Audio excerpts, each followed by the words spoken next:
Үзэгчдээ өдрийн мэнд хүргэе. Тэгэхээр хурд хөтөлбөр маань үгээр эхэлж байна. Тэгээд бид нэвтрүүлгээ Ороолын эцэст барилах UB авто центрээс эхэлж байна. Тэгэхээр 2013 оны тээврийн хэрэгслийн үзлэг онцлогоо эхэлсэндээ холбогдуулаад бас UB авто центр маань 4-р сарын 5-наас 14-ний дуустал 10 хоногийн хугацаатай өглөө эхэлж хамгийн түрүүнд үйлчлүүлсэн 10 Япон автомашиндаа бас тэглэг тохиолгоог өмгөөлж өгч байгаа юм байна. Тэгэхээр 13 оны нийт тээврийн хэрэгслийн үзлэг онцлогоо эхэлсэндээ холбогдуулаад та бүхэн бас машиныхаа бүрэн бүтэн байдлыг UB авто центрт даатгах юм бол таны машиныг бас бид өөрсдийн шиг онцлоод засварлаад өгөх боломжтой. Тэгэхээр манай өнөөдрийн хөтөлбөрийн миний хобби болонгаар Mazda RX-7 маркийн автомашиныг бид онцлсан байгаа. Тэгэхээр хамгийн түрүүнд та бүхэндээ миний хобби болонгаа өгье.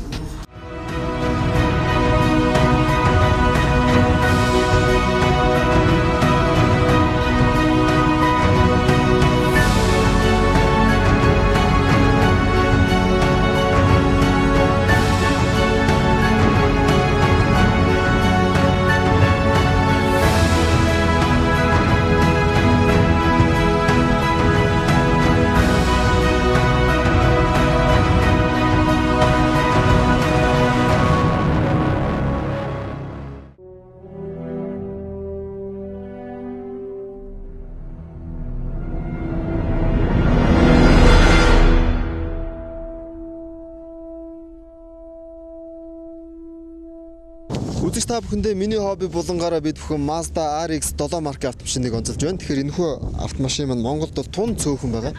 Тэгэхээр Mazda RX-7 автомашиныг эзэмшдэг сургагчтай та бүхнийг уулзаж байна. Энэ өдрийн өдөр. Тэгэхээр энэ RX-7 маань яг Монголд хичнээн ширхэг байна. Одоогийн байдлаар 2 лайн да. За нөгөөх нь Улаан өнгөтэй. Тэгэхээр ерөнхийдөө Mazda RX-7 маркийн автомашины маань онцлог давуу тал гэх зүйл юу вэ? RX-7-гийн ерөөсө ганц том онцлог нь бол ерөөсө ротор хөдөлгөөртэй.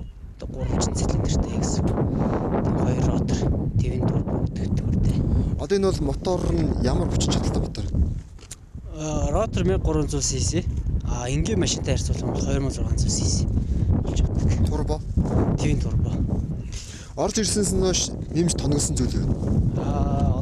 Одоо нэг хийсэн юм алгадаад яндан сэлсэн плюовчтэй тоноглолт орохгүй. Ер нь бол тоноглоод авах шаардлага байхгүй тийм үү? Тий, яг үйлдвэрээсээ спорт гэдэг энгийн зүйл гэж байдаггүй. Бүгд л спортоор хийгддэг. Тэгэхээр ер нь анх хизэнээс яг ийм спорт автомашин сонирхдаг болсон. За тэгээд багасаа тэгээд тоглоом дээр тоглож эхэлнэ. Тэгээд жолоочлоод машинууд уунж эхэлнэ. Тэгээд хэлсэнтэй. Нууц иш бол хэд оны жолооч? 2004 онд жолооч болол тэгээд. Энэс өмнө одоо барьж исэн спорт хэрэг. 2004 онд чинь Skyline хөвчлээ спорт машин гэж явдаг болж 4 онд. Тэрнээс өмнө өөр нэг спорт машин бас байдаггүй байлаа. Тэгэхээр энэ машиныг яг та хэдэн онд Монголд оруулж ирсэн бэ? Энийг би 9 онд Yamaha гэдэг компаниараа авч ирсэн. Үн нөртгийн хувьд нууцшгүй. Тухайн үед 15 сая л болж ирсэн юм да. Авснаас хойш ер нь бол юм хийгдэг үү? Тоноглох шаардлагагүй гэсэн тийм ээ. Тий. Одоо ер нь дараагийн сонирхож байгаа спорт автомашин гэвэл ямар машиныг нэрлэх вэ? Дараагийнх нь маань одоо яг Nissan-ы тэргүүдээс л бодож байгаа л да. Ер нь Nissan-ы сайн хөдөлгүүр сайтай. Монгол зохицсон хөдөлгүүртэй. Тэгээд нэг Nissan Safiro гэдэг нэг машин байгаа. За. Тэрийг ер нь бол тоноглох. Тийм, тоноглох бодолтой байж байгаа. Нууц шууд энэ машинаа одоо хүн яг ингээд үн тохироод авъя гэвэл зарах бодлоо. Тэгээд авсүнээс нь их доош оруулахгүй. Тэгээд бас нэг 9 онд авсан ч бас нэг унчаал спорт машины нэг энгийн иргэлийн унаад идлээд яваад байдаг. Нэг унчаалыг болохоор нэг авсүнээс доош оруулах. 15-аас яриад өгнө л доо. Өөрөөр нь яг энэ машинаараа янз бүрийн спорт тэмцээн, уралдаан, үзүүлбэр шоунд орж исэн. Тийм тэмцээн уралдаанд бас орж байгаагүй. Ямар нэгэн клуб хариалагддаг. Хож M77-д хариалагдсан. Одоохондоо хариалагдах. Одоо манай клубт хэлсэж гэсэн санал хэрнэз.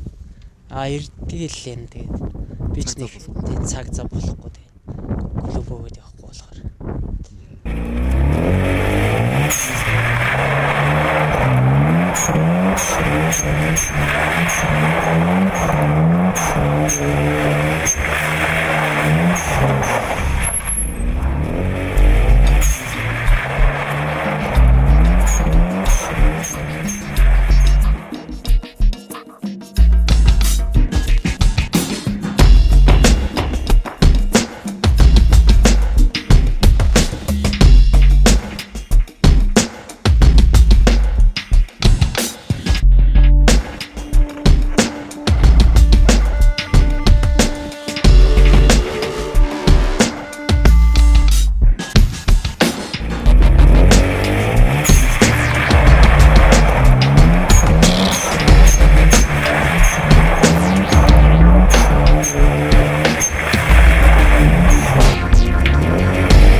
хобби болонд маань урьдаар хүрэлцсэн шүү дээ.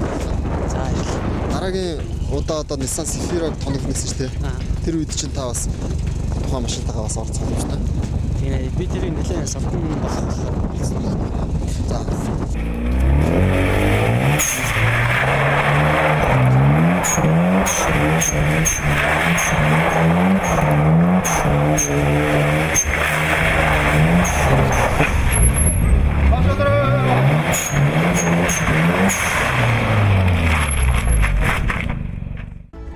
Би бол энэ UB автоцентрээр байнга үйлчлүүлэгчийн нэг. Эдний үйлчилгээ бол найдвартай, чанартай. Энэ засварчид, техникчид нь ажлаа сайн мэддэг чадвар сайтай, харьцаа сайтай. Бүр нэг өөр юм шиг. Одоохондоо миний ч вэ, хэний ч вэ машин техникийг бүр өөр юм шиг онцлоод засаж янзлаад өгдөг. Нэгэнт эдний үйлчилгээний сэтгэл хангамжийн баталгаа бат найдвартай 100% учраас би сэтгэл амар явдаг та.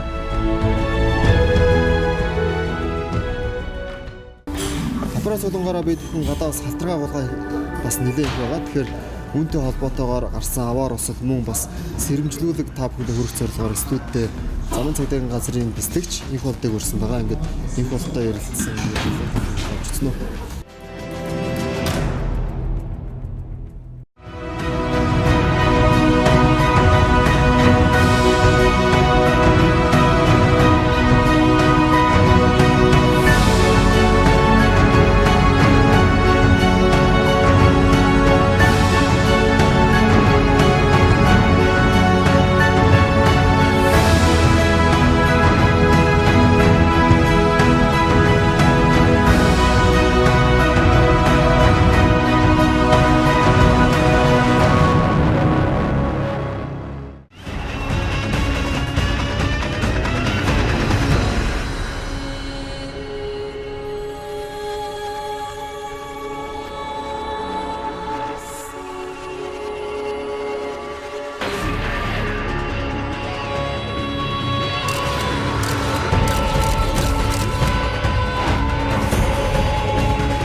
За үзэгч та бүхэнд маань хурд нэвтрүүлэг маань үргэлжлэн үрж байна. Тэгэхээр бид өнөөдрийнхөө папарац булангаар замын цагдаагийн газрын урьдчилан сэргийлэх хэлтсийн байцаагч, дислэгч инх болдыг урьж авчирсан байгаа. Тэнд өнөөдрийн мэнд хүргэе. За энэ өдрийн мэнд хүргэе. Өнөөдөр хурд нэвтрүүлэгтэй хамт байгаа нийт үзэгчдээ бас өнөөдрийн мэнд хүргэе.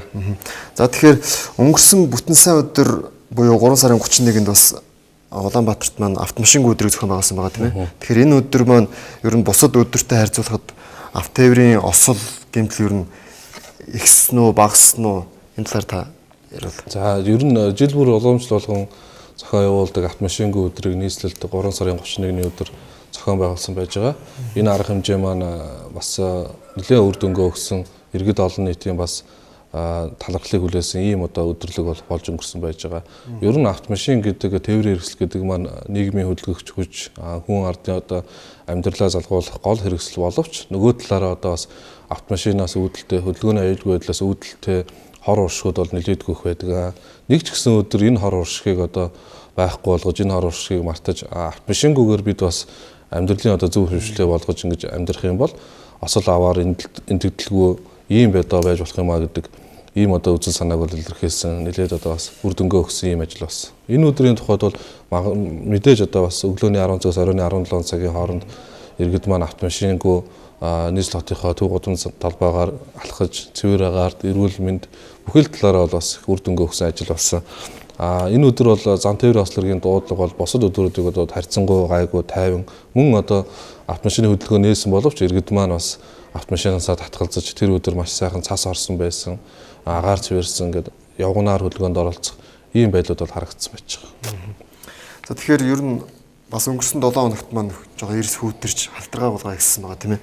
Тэгэхээр халтаргаа гулгаанаас үүдэж ер нь аваар услын тоо бас хэр өөрчлөгдөв. Тэгэхээр манай улс маань өөрөө эрс байгалийн уур амьсгалд оршдог. Эдгээр одоо урийн талааны цаг ирж байгаа боловч нэг өглөө босоход л цас орсон ийм нөхцөл байдал харагдаж байна. Тухайн цас орсон яг өдрийн маргааш нь одоо иргэд маань бас зам тээврийн ослоор их толбогдох явдал бол нэлээдгүй их байдаг. Өвлөн тавьсан байсан одоо зуны дугуйтай тээврийн хэрэгслээ гаргаж иргэд маань унж байна. Мөн халтаргаа гулгаатай яг энэ дулааны үед орсон цас гэдэг маань өөрөө их одоо шавар шиг халтрага болоод их үүсгдэг. Энэ байдал хурдаа тохируулж яваагүй үстэй болоод бас осол аваар төртөх ийм тохиолдлууд бол бас нөлөөдгөө бүртгэгдсэн. Тэгэхээр нэгэнт одоо бас энэ хаврын үйлрэл дуусаагүй байна. Хаврын дэнгэр нөгөө халтаа гэдэг шиг эргээд одоо сас орохыг үгүйсэхгүй ойрын дангуудад бас хүүтрэх чимээ байж байгаа. Тэгэхээр энэ иргэд маань хөдөлгөөнд оролцсноо маш их болгоомжтой. Одоо юуны орчиж одоо өвлийн дугуйгаа зуны дугуйгаар солих гээд бас хэрэггүй юм аа. Нэгэнт одоо сайхан 27 цаг ирлээ гэсэн цагт нь одоо зуны дугуйгаа тавьчихсан зүйтэй гэж бодож байна. Ер нь энэ 4 сард одоо замын цагдаагийн газраас хэрэгжүүлж байгаа аян гэвэл ямар аян бэ? За ер нь замын цагдаагийн газар маань 2013 оны эхнээс эхлээд гэмт хэрэгтэй зам тээврийн ослоос урьдчилан сэргийлэх хилцээг бол байгуулсан байж байгаа. Энэ хилцээс бол сар улирлынхаа төлөвлөгөө гаргаад төрөл бүрийн одоо арга хэмжээнүүдийг зохион явуулж байна. Одоогийн байдлаар бол саяхан хэд хоногийн өмнө тээврийн одоо прокурорууд, замын цагдаагийн газрын техникийн байцаагч нар хамтарсан одоо замын хөдөлгөөн зохицуулж байгаа тэмдэглэлийн бүрэн бүтэн байдал, хөдөлгөөний аюулгүй байдал хэрхэн нөлөөлж байгаа талаар салаарах одоо үзлэг шалгалтыг 3 сарын 21-ээс 27-ны өдрүүдэд бол хийсэн байж байна. Энэ одоо үзлэг шалгалтаар илэрсэн зөрчлүүдийг арилгах талаар холбогдох байгууллагуудад одоо албан тоот мэдээлэл өгөх зөрчлийг арилгах талаар бол зохион ажиллаж байна. Яг өнөөдрийн байдлаар бол ер нь нийтийн тээврийн үйл ажиллагаатай холбоотой нийтийн тээврийн газраас одоо аюулгүй тээвэр соёлтой зорчигдсан энийг зохион явуулж байна. Оны эхэнд бол нийтийн тээвэртэй холбоотой нөлөөдөг одоо ослыг гарч ирсэн бол энэ аяныг явуулж гиснээс тодорхой хэмжээний үр дүн өгч бас жолооч нар хөдөлгөөндөө соёлтой оролцох ийм одоо нөхцөл болцоо бас бий болж байна. Гэсэн хэдий боловч бас зарим нэг жолооч нар маань бүтүүлэг дүрм зөрчиж байгаа ийм зөрчлүүд иргэдээс бол мэдээлэлээр нийтийн тээвэртэй холбоотой гонц саналууд бол замын цагдаагийн газарлууд асрахгүй байгаа. Энэтэй холбоотойгоор бас нийтийн тээврийн байгууллагуудын үйл ажиллагааг шалгах энэ ажлууд бол эхлээд бол явж байна. Тэгэхээр одоо нийт төв замаар явж байгаа ачааны автомашины зөвшөөрлийн тухай хариул. За тийм. Энэ нийтийн тээврийн ачаа тээврийн үйл ажиллагаа эрхэлдэг иргэн аж ахуйн нэгж байгууллагын бас нэг хүлээлттэй байсан сэтгүүлтэй. Тэгэхээр энэ төв замын зөвшөөрөл ачааны автомашинд олгогддог. Энэ зөвшөөрлийг урд өмнө бол замын цагдаагийн газраас олгодог байсан. Харин энэ жилээс одоо нийтийн тээврийн газар маань өргөжөөд нийслэлийн тээврийн газар болж өргөгдсөн байж байгаа. Үүнтэй холбоотойгоор ачаа тээврийн хилцэх гэж байгуулагдсан. Энэ хилцээс бол төв замын зөвшөөрлийг бол төр зөвшөөрлийг бол олгохоор болсон байж байгаа.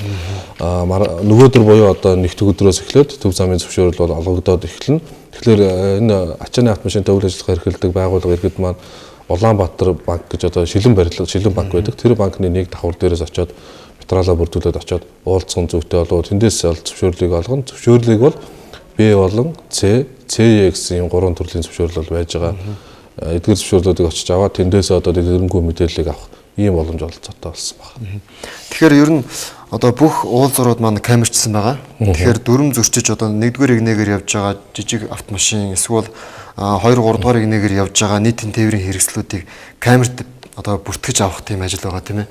Тэгэхээр энэ дүрм зөрчиж байгаа одоо энэ автомашиныг ер нь яаж хариуцлага тооцож байна? Тэгэхээр ер нь иргэд манаас ойлгох хэрэгтэй. Цагдаа байхаар дүрм зөв биелүүлдэг, цагдаа байхгүй болохоор дүрм зөрчдөг гэдэг одоо ойлголтоос салах хэрэгтэй. Ер нь цагдаагийн байгууллага хяналтыг ил болон далд хэлбэрээр тавьдаг. Ил хэлбэр гэдэг маань яг цагдаагийн албан харагдаад ажлаа үргээ гүйцэтгэж чинь. Далд хэлбэр гэдэг маань төрөл бүрийн одоо тухайн зөрчлийг баримтжуулж авах ажлыг хийгээд дараа нь одоо тухайн зөрчлийн нотлох баримттайгаар иргэдээр бол арга хэмжээ авдаг энэ үйл ажиллагаа хийж байгаа. Сүүлийн үед бол одоо Улаанбаатар хотын замын хөдөлгөөний удирдлагын төв байгуулагдсанаас хойш уулзрууд маань хяналтын камертай болж байна. Ингэснээрээ иргэдийн одоо замын хөдөлгөөний дүрм цагдаа байхгүй байсан ч гэсэн одоо зөрчсөн зөрчлүүдийг бид илрүүлэн одоо нэгтгээд эргээд одоо тэр мэдээллийн мөрөөр тэр зөрчил гаргасан иргэдийг хаяг одоо усныгаар нь очиж арга хэмжээ тоосдог юм болж байгаа. Тэгэхээр инх тайвны өргөнчлөө 1-р игнэгээр явах зөвхөн нийтийн тээврийн хэрэгсэл тусгааллууны автомашин явах ёстой байдал иргэд маань цагдаа байхгүй далдуулаад ордог байж байгаа. Энэ үйлдэлээс болоод бас арга хэмжээ тооцогдох, эргээд одоо илрүүлэх юм боломжтой болсон гэдгийг хэлмээр байна. За тэгэхээр одоо эх 7 хоногоос дунд сургуулиудын маань амралт эхэлж байгаа тийм ээ. Тэгэхээр энэтэй холбоотой бас хүүхдүүдтэй сэрэмж өгөх зорилгоор. За тэгэхээр оны эхний одоо 1-р улирлын байдлаар бага насны хүүхдүүд зам тээврийн ослын хэрэгт холбогдож амнасаа алдах тохиолдол нөлөөдгүй их бүртгэгдлээ. Бас гэмтэж бэрсэн тооч өссөн хандлагатай байна. Одоо 27-ны үйлчлэгчийн хичээлийн амралт эхэлж байна. Тэгэхээр хүүхдүүд маань эцэгхийн хараа хяналтанд очдог. Эцэг эхчүүд одоо бага насны хүүхдүүдэд тавих хараа хяналт замын хөдөлгөөнд зөв боловсон оролцох тал дээр анхаарахгүй бол хичээл сургууль амарсан энэ тэнд үзүр үзэх гэж хамт олон найз нөхдөөр явж аваад осол аваартаас олноороо өртөх юм тохиолдол байдаг. Энэ дээр эцэг эхчүүдийг анхаараарай гэдгийг бас хэлмээр байна. За баярлалаа. Бидний урилга хүлээж авсан танд баярлалаа. За баярлалаа. За ингээ хурд нэвтрүүлэг маань үргэлжилж байна.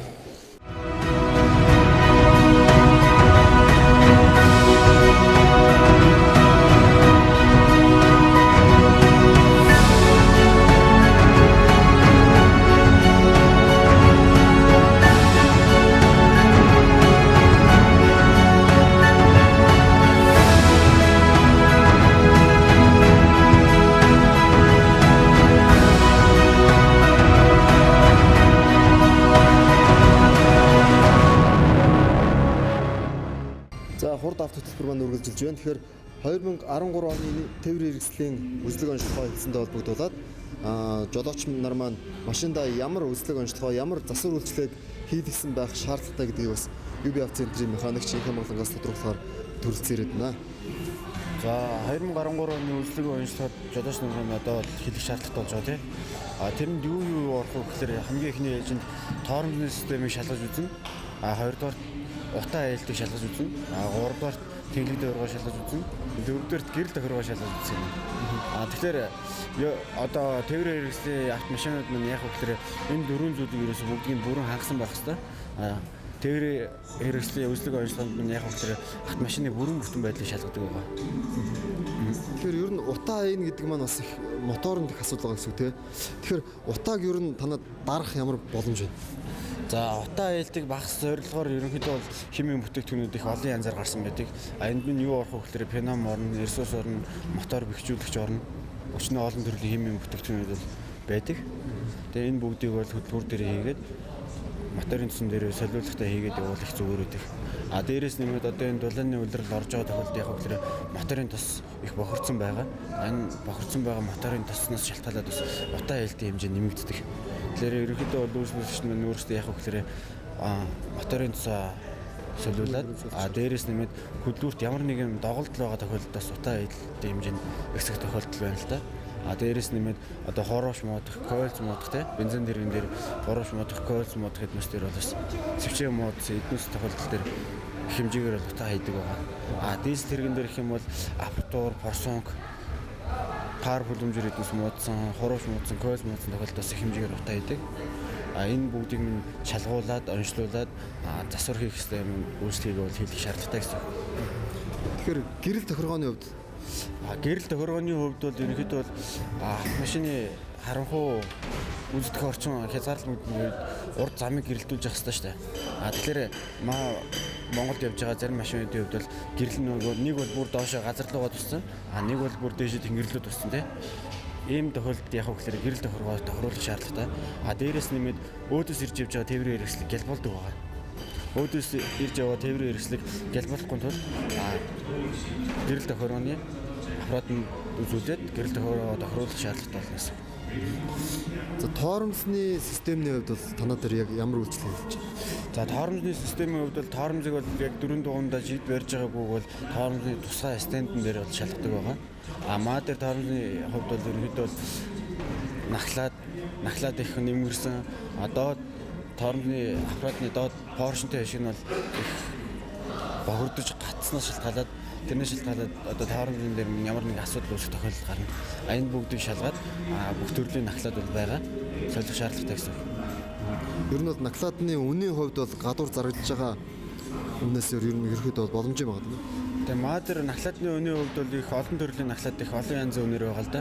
Нэг машин дээр ихэд ерөөхдөө дунджаас 45-аас хамгийн сайн нахлаад 120 мянган төгрөгийн хооронд үнэтэй байгаа. Тэнглэг тохиргооны хувьд Тэнглэг тохиргооны хувьд бол маа дээр одоо яг UB центр дээр яг одоо энэ хаврын үзлэг онцлогоо ихэлсэнтэй холбогдуулаад өглөө эхний 10 Япон автомашинд тэнглэг тохиргоо явхад ингээ онцлогыг үнгүй хийж өгч байгаа.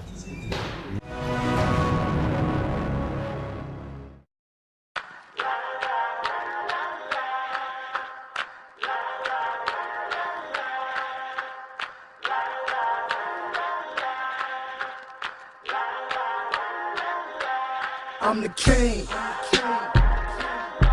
and I be smoking. Welcome to my town, and I be smoking. I'm the king, and I be smoking.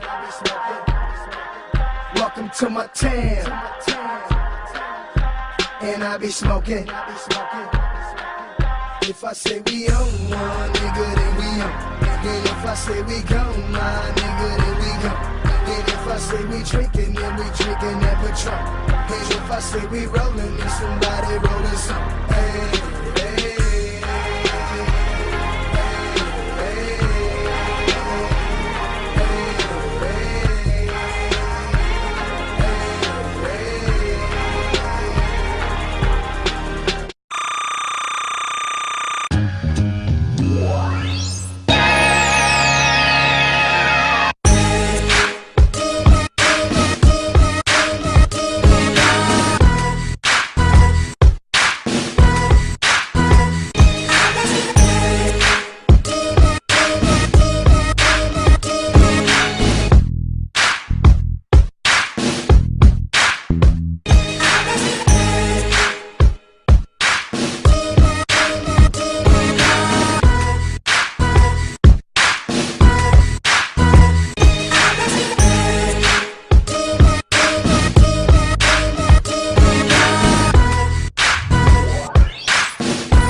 You know ID in the town all day. ID in the SEA. You know ID in the town all day. ID in the SEA.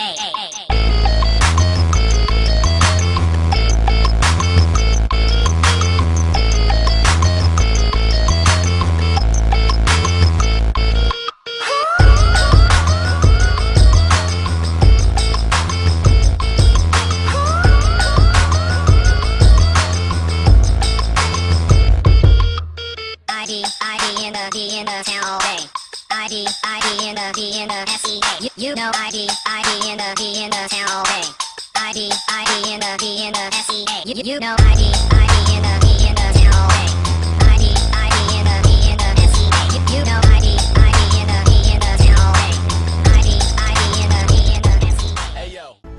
Би бол энэ UB автоцентрээр байнга үйлчлүүлэгчдийн нэг. Эдний үйлчилгээ бол найдвартай, чанартай. Энэ засварчид, техникчид нь ажлаа сайн мэддэг чадвар сайтай, харьцаа сайтай. Бүр нэг өөр юм шиг. Одоохондоо миний ч вэ, хэний ч вэ машин техникийг бүр өөр юм шиг онцлоод засаж янзлаад өгдөг. Нэгэнт эдний үйлчилгээний сэтгэл хангамжийн баталгаа бат найдвартай 100% учраас би сэтгэл амар явдаг да. За өнөөдрийн Ford хөтөлбөрийн та бүхэнд бас таалагдсан гэдэг итгэлтэй байна. Тэгэхээр та бүхэнд бас сонин содон бас Монголд ховор тийм автомашин байх юм бол бас манай нэвтрүүлэгтэй холбогдож миний хобби болонгаараас оруулах боломжтой. Тэгэхээр манай энэ доогуур гарч байгаа утсаар та бүхэн холбогдож манай нэвтрүүлэгтэй бас холбоотой санал хүсэлт өгөх боломжтой. Үүгээр бид нэвтрүүлгээ өндөрлөе. Дараагийн дугаар хүртэл баярлалаа.